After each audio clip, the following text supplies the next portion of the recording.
Ал құрметті оқушылар, үй жұмысына сендерге менің болашақ мамандығым тақырыбында 3-4 сөйлем қысқаша түсінік жазып келеміз деп айтқан болатынмын, иә?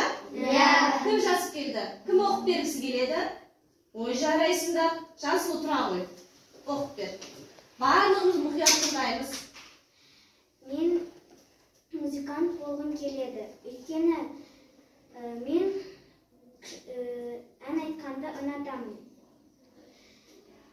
Бұл арман менің кішкентай кезімнен бар. Мен болашақта полиция болғым келеді. Өйткені мен полиция мамандығын ұнатамын.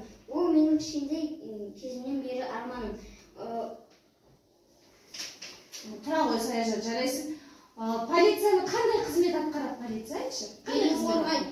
Елін қорғайды, иә? Барлығымыздың қауіпсіздігімізді ойлайтын адам, иә? Жарайсың, Саяжан. Келесі бөлімі дауыс жаттығуын орындауға кірісеміз. Барлығымыз тұрамыз орнымыздан. Жарайсыңдар. Ең бірінші жаттығуымыз біздің қандай жаттығу? Дауыс қыздыру жаттығуы, иә?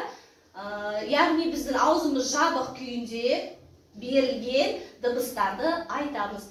Ең бірінші дыбысты тыңдаймыз, келесіден бастап қайталаймыз. Түсінікті ғой?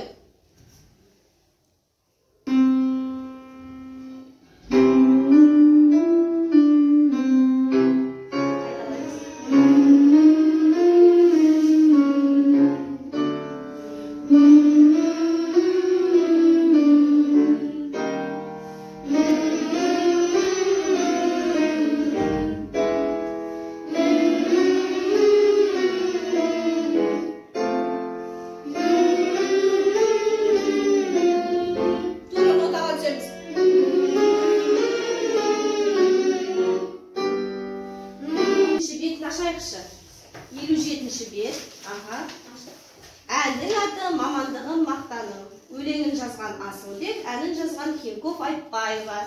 Қазір мен осы әнді қосамын, мұқият тыңдаймыз. Екінші рет қайталаған кезде бірге орындаймыз. Жарайды ма?